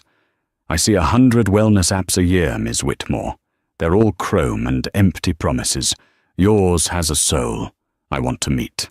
My office tomorrow at 10. The meeting was a whirlwind. David Chen was a sharp, perceptive man in his 50s with kind eyes that missed nothing. Lorelei, feeling large and clumsy in her maternity dress, walked him through her vision. She didn't talk about profit margins or user acquisition costs. She talked about helping people feel less alone. She spoke of the gratitude garden and the worry jar not as features, but as tools for survival. David listened intently, asking sharp, insightful questions. At the end of her presentation, he leaned back in his chair. "You've built something special here, Lorelei, but it's a sapling in a forest of giants. To grow it needs sunlight and a lot of water. You need real funding. You need a marketing budget, a proper engineering team, and a real office." Lorelei's heart sank. This was the part where he told her to come back when she was bigger, more established. "So," he said, leaning forward and steepling his fingers, "I'm going to offer you a seed round of $500,000 for a 20% stake in Aura Bloom Inc. That comes with my mentorship and access to my network. I believe this app can help millions of people, and incidentally, I believe it can make us both very wealthy." Lorelei stared at him speechless. $500,000. It was a number so large, so far beyond her reality, that she couldn't process it. Tears welled in her eyes, not of sadness, but of overwhelming, gut-wrenching relief. It was validation. It was a chance. It was a future. "Yes," she finally managed to say, her voice thick with emotion. "Yes, absolutely yes." She walked out of his office and into the bright Austin sun, feeling as if she were floating. She had done it. Against all odds, she had turned her pain into a promise. A week later, the first wire transfer hit the new Aura Bloom business account. Seeing the number $500,000 sitting there felt surreal. That very same day, her water broke. In a strange poetic twist of fate, Lorelei Whitmore became a mother and a well-funded CEO in the exact same 24-hour period. Holding her newborn daughter Lily in her arms in the quiet of the hospital room, Lorelei felt a profound sense of peace settle over her for the first time in months. Lily was so small, so perfect. Her tiny fingers wrapped around Lorelei's thumb. This was who she was doing it for. This tiny, incredible human. She looked down at her daughter, her heart overflowing. "We're going to be okay, little one," she whispered, kissing Lily's soft head. "More than okay. We're going to build a whole new world just for us." The sketch had become a startup. The survivor had become a founder, and Lorelei was just getting started. The first 6 months of Lily's life were a chaotic symphony of 3 a.m. feedings and 4 a.m. strategy sessions. With David Chen's investment, Lorelei moved into a modest but safe apartment for herself and Lily and secured a small co-working office space for Aura Bloom. She hired Alec, her Estonian coder, to move to Austin and lead her new engineering team. She brought on a savvy marketing director and a compassionate user support specialist. Her team was small, but they were all passionate believers in the app's mission. The official launch of Aura Bloom on the app stores was quiet. There were no splashy press releases or expensive ad campaigns. The marketing strategy was grassroots, focused on building an authentic community. They targeted mental health forums, wellness blogs, and university student networks. The growth was slow at first, a steady trickle of a few hundred downloads a day. Lorelei meticulously read every user review, every email. The feedback was overwhelmingly positive. "This app found me when I needed it most. Thank you." The gratitude garden is such a simple but powerful idea. It's changing my mindset. It feels like I have a therapist in my pocket. I feel less alone. Lorelei knew they had a powerful product, but in the crowded wellness market, they were still a whisper. The turning point came from an unexpected source, a major social media influencer, a young woman named Kayla Dean with over 30 million followers, who was known for her candid discussions about her own struggles with anxiety, discovered the app. One Tuesday morning, Kayla posted a tearful 10-minute video to her story. "I don't usually do this," she began, her voice raw, "but I found this app called Aura Bloom. And guys, it's been a lifeline for me this past month. It was clearly made by someone who just gets it." She proceeded to show her followers her own gratitude garden, a vibrant explosion of digital flowers explaining what each one represented. Within an hour, the Aura Bloom servers crashed. The Kayla wave was a tsunami. Downloads skyrocketed from a few thousand a day to over 500,000 in a single week. Aura Bloom shot to the #1 spot in the health and fitness category on the App Store, overtaking billion-dollar corporations. The story of its founder, a single mother who built the app from the ashes of a painful divorce, was a powerful narrative that the media couldn't resist. Feature articles appeared in Forbes, TechCrunch, and even a major women's lifestyle magazine. Lorelei, once a quiet freelance designer, was now doing television interviews via Zoom from her office with a sleeping Lily in a bassinet just out of frame.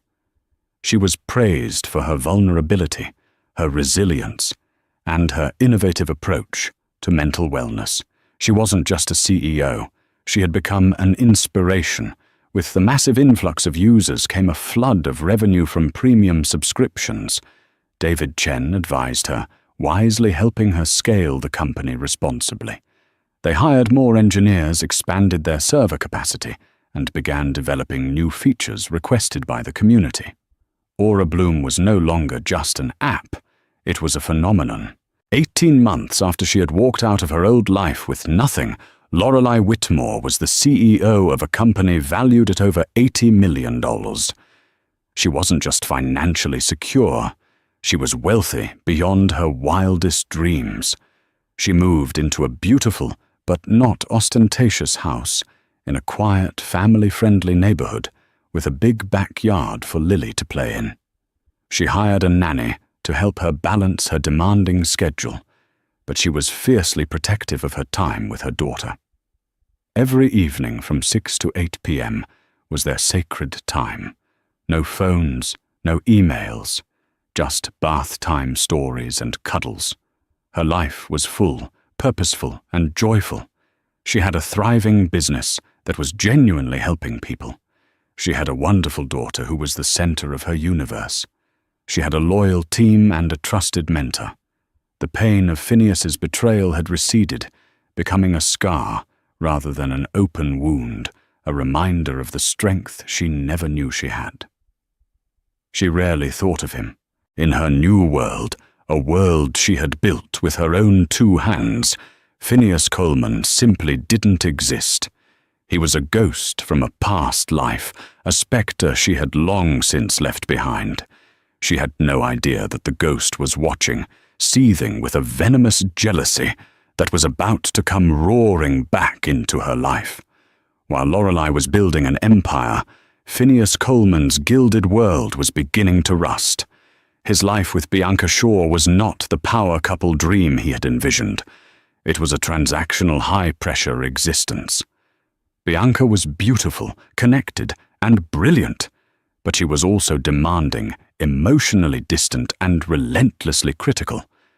Their relationship lacked the warmth and unconditional support Lorelei had so freely given him. Their opulent apartment felt less like a home and more like a showroom, cold and sterile. Professionally, the great leap forward he had expected never materialized. The deal he had bet everything on had yielded a decent bonus, but it hadn't catapulted him to the partner level he craved. He was still a senior analyst watching younger, hungrier colleagues bypass him. His confidence, once his greatest asset, had curdled into a bitter arrogance that his superiors found tiresome. Bianca, who had seen him as a promising investment, was beginning to look at him with the cool disappointment of a stock that had failed to perform. He first heard of Aura Bloom's success from a colleague. "Hey Coleman, did you see this? The founder of this new hotshot wellness app. Aura Bloom is from Austin. A Lorelei Whitmore. Any relation?" Phineas had frozen a cold feeling creeping up his spine. He mumbled a non-committal "No!" and hurried back to his office, his hands trembling as he typed the name into his search engine. The screen filled with articles, interviews, and photos of her. It was Lorelei, but it was also not Lorelei. This woman was poised, confident, and radiating a power he had never seen in her, and she was standing in front of a logo, a stylized, blooming lotus that he vaguely remembered seeing in her old sketchpads. He scrolled through the articles, his jealousy growing into a monstrous, all-consuming rage. Valued at $80 million, seed funding from David Chen, a man Phineas had only dreamed of meeting. A story of a single mother's resilience. His single mother, his ex-wife. He felt a grotesque sense of ownership. He had paid for the apartment where she'd lived. He had supported her while she freelanced. Those sketches, those ideas, they must have been percolating while she was with him, living in his house, eating food bought with his money. The app was conceived during their marriage. Therefore, in his twisted logic, it belonged at least in part to him. He brought it up to Bianca that evening, over a tense dinner. "My ex-wife," he began, trying to sound casual. "The one I was with before you. She started some meditation app. It's become absurdly successful." Bianca looked up from her phone. Her interest peaked for the first time that evening. "Oh, how successful. They're saying it's worth close to 100 million. He said, the number tasting like ash in his mouth. Bianca put down her phone. Her sharp, calculating eyes lit up. The wife you left when she was pregnant, did she develop this app while you were still married? The idea must have come to her then. She was always doodling on that tablet I bought her, he said already, rewriting history, positioning himself as the unwitting benefactor. Bianca smiled a slow, predatory smile that Lorelei had never seen, but would soon come to fear. "Phineas, darling," she said, her voice smooth as silk. "I think you've been sitting on a grossly undervalued asset. In this state, assets and intellectual property conceived during a marriage are considered community property. Your prenup might protect your pre-existing wealth, but not a future enterprise born during the union. You have a claim. A very, very strong claim."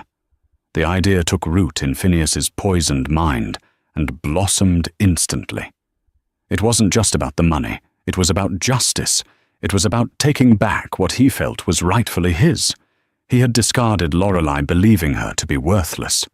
Her subsequent success was a personal affront, a deep narcissistic injury that he could not tolerate.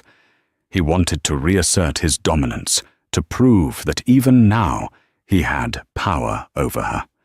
He and Bianca met with a team of ruthless corporate lawyers. They concocted a legal strategy designed to cripple Lorelei.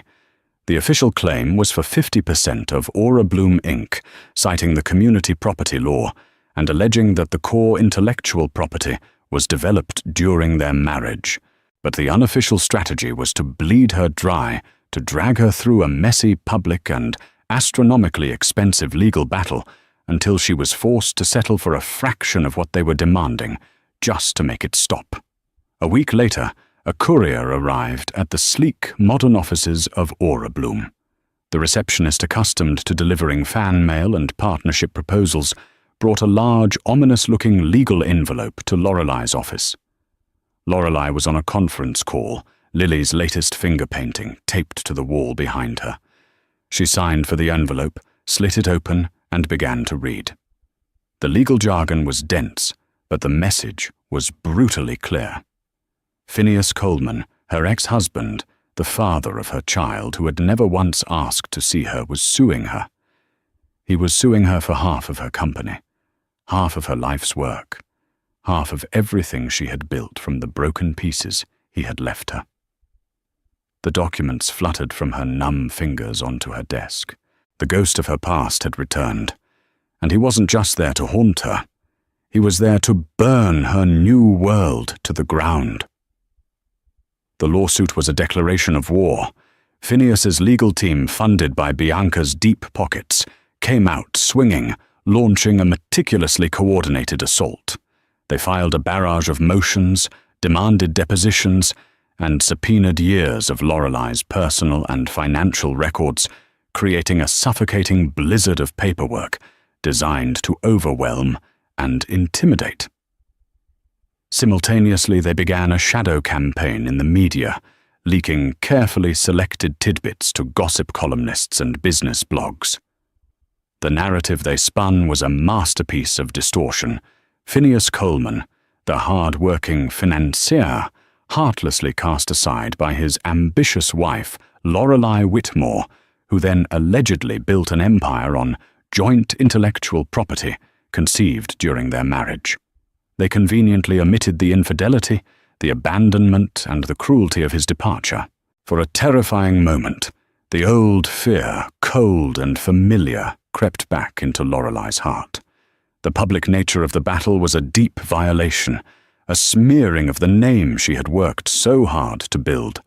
The legal costs were astronomical, a steady hemorrhage from the company's accounts. She saw the nervous glances from her investors and the worried whispers among her employees. At night, the terrifying visions returned, losing everything: her company, her house, the secure and peaceful future she had painstakingly built for Lily, all of it crumbling under the weight of his renewed assault.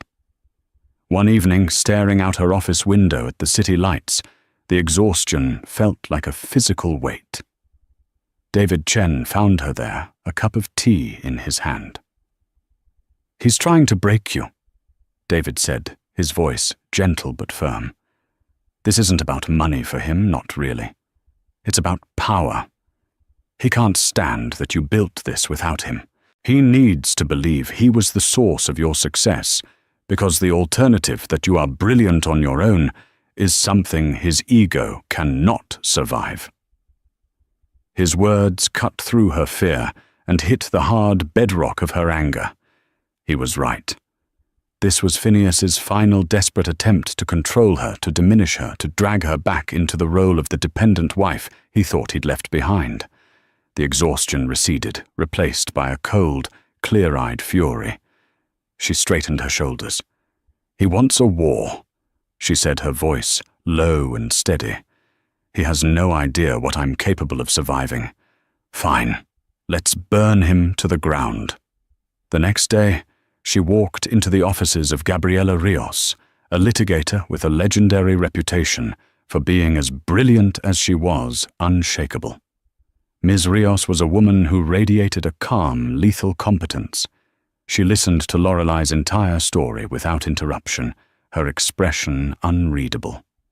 When Lorelei finished, Ms. Rios leaned forward. "Men like your ex-husband are fundamentally predictable," she stated, her voice crisp. "They are bullies who rely on their targets being too frightened or too exhausted to fight back properly. They expect you to defend. They expect you to settle." She paused, a glint in her sharp eyes. "We will do neither. They think this is a simple community property claim. We are going to make them regret they ever learned your name. We don't just defend Miss Whitmore. We investigate. We counterattack." And so the counterattack began. While Phineas's lawyers were busy digging through Lorelei's life, demanding every sketch email and notebook from the time of her marriage, Ms. Rios's team launched a surgical forensic investigation into Phineas. They weren't just looking at his life with Lorelei. They were dissecting his entire professional history at Coleman and Vance. They subpoenaed his work emails, his trading records, and the financial statements of every account he had managed, including Bianca Shaw's. A team of the best forensic accountants in the state began to trace the flow of every dollar he had ever touched. Weeks bled into months, a grueling war of attrition. Then one Tuesday afternoon, Ms. Rios called her. "I think we've got him," she said, her voice devoid of emotion, but with a clear undercurrent of triumph. "And it's bigger than we ever imagined. He didn't just build a house of cards, he built it over a volcano." The deposition was scheduled in a sterile, sun-drenched conference room in Miss Rios's law firm. Phineas arrived, looking preposterously smug, dressed in a custom-tailored suit that screamed wealth and confidence. Bianca was at his side, a vision of icy glamour, her expression one of bored certainty. They believed they had Lorelei cornered. Their lawyers had found early sketches of the Lotus logo in a notebook from her married days. What they were convinced was their smoking gun. Lorelei sat opposite them, flanked by Ms. Rios. She was calm, her posture perfect, her gaze clear and unwavering as it met Phineas's. He flinched the first crack in his polished facade and looked away. The deposition began with Phineas's lawyer, grandstanding, theatrically presenting the notebook as Exhibit A. "Ms. Whitmore, can you confirm this sketch of a lotus flower was made in May of 2023, while you were still married to and financially supported by my client, living in a home provided by my client? Yes, I can confirm that," Lorelei said, her voice even. "And this logo," the lawyer pressed on, "is substantially the same as the one used by your multi-million-dollar company Aura Bloom Inc., is it not?" "It is a very early conceptual version of it, yes." Phineas and Bianca exchanged a triumphant smirk. This was it, the nail in the coffin. They had her. Then Gabriela Rios took over. Her movements were deliberate as she arranged a set of files in front of her. "Mr. Coleman," she began, her voice deceptively soft, carrying the weight of steel. Let's talk about your own work during your marriage to my client. You prided yourself on your financial acumen, correct? I'm one of the best analysts in the city, he said, puffing out his chest. Excellent. Then you can perhaps explain a series of trades you made on behalf of a client, Ms. Bianca Shaw, in March of 2023. Ms. Rios slid a file across the polished table. Specifically these trades, which took place 2 days before a major non-public announcement of a corporate merger that caused the stock in question to triple in value. An astute prediction, or perhaps something more, that would be insider trading, would it not? The blood drained from Phineas's face. Bianca stiffened beside him, her perfectly sculpted brows furrowing. That's a ridiculous and baseless accusation. His lawyer blustered, but his voice lacked conviction. Is it? Ms. Rios continued, her voice as relentless and steady as a metronome. Because we also have your work emails, not just from your corporate account, but from a personal one you used to communicate with a private server. An account where you systematically funneled proprietary client data and market-moving information you acquired through your position at Coleman & Vance. You see, you weren't just insider trading for one client, Mr. Coleman. You were running your own shadow hedge fund with stolen information, a fund with assets cleverly funneled through a series of shell corporations registered in the Cayman Islands. She slid another much thicker file across the table. This is a detailed forensic accounting of that fund. It shows years of systematic wire fraud securities, fraud and racketeering.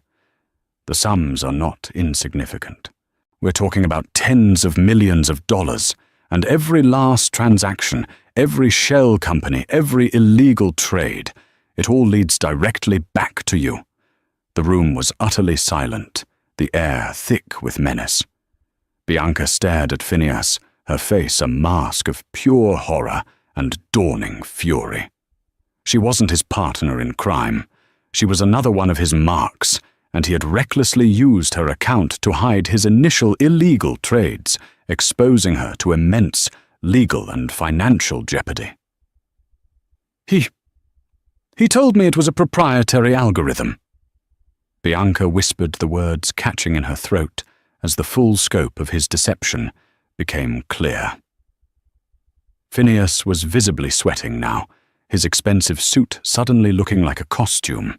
His smugness had completely shattered, replaced by sheer panic. This is illegal discovery. You can't. This has nothing to do with the divorce case. Oh, but it does, Mr. Coleman, Ms. Rios said, her voice dropping to a near whisper, each word a perfectly placed dagger. It has everything to do with it. You see, you came here today to claim a right to the fruits of the marriage. But our investigation proves that the entire time the lifestyle you so generously provided for my client, the one you've held over her head as your great contribution, it was funded by criminal activity. The penthouse, the cars, the very money you claim she owes her success to. It was all proceeds of your felonies. Under federal RICO and forfeiture statutes, this makes all marital assets acquired during that period subject to seizure. In short, Mr. Coleman, you don't have a claim to her company. In fact, you have a claim to absolutely nothing. She let that pronouncement hang in the dead air for a long moment before delivering the final devastating blow. We have, of course, already compiled a full report of our findings. It was forwarded to the U.S. Attorney's Office and the Securities and Exchange Commission this morning. I believe they will be very interested in speaking with you. It was over. Utterly and completely over. Bianca Shaw shot to her feet, her face a mask of cold fury. The slap was so loud, it echoed in the silent room. "You fool!" she hissed, her voice trembling with rage. "You absolute fool! She turned and stormed out her own legal team, scrambling after her, already in damage control mode. Phineas just sat there, a broken man in a broken suit, staring at the files that represented the complete and total demolition of his life. He finally looked up at Lorelei, his eyes wide and pleading for the first time since she had known him. He was looking for a flicker of pity, a shared memory, anything. But there was nothing left for him in her gaze. There was no triumph, no hatred, only a cold, quiet finality. She had not destroyed him with vengeance. She had simply held up a mirror, and he had been annihilated by his own reflection. Lorelei adjusted the jacket of her suit and walked out of the room without a backward glance. The war was over. She had won. More importantly, she was free. Lorelei Whitmore's story is a powerful testament to the incredible strength that can be forged in the crucible of heartbreak. She took the rubble of a shattered life and built something that not only gave her and her daughter a future, but also provided solace to millions of others. Her victory wasn't just in the courtroom, it was in her refusal to remain a victim. She reminds us that our deepest wounds can often become the source of our greatest power, and that true success isn't about revenge, but about rising so high that those who hurt you become insignificant. Phineas didn't just lose a lawsuit. He lost his freedom, his reputation, and the chance to know his own child, all because of his own greed. If Lorelei's journey from betrayal to triumph resonated with you, please hit that like button to show your support. Share this story with someone who might need a reminder of their own inner strength. And don't forget to subscribe to our channel for more real-life stories of resilience, justice, and incredible comebacks. What did you think of Lorelei's ultimate revenge? Let us know in the comments below.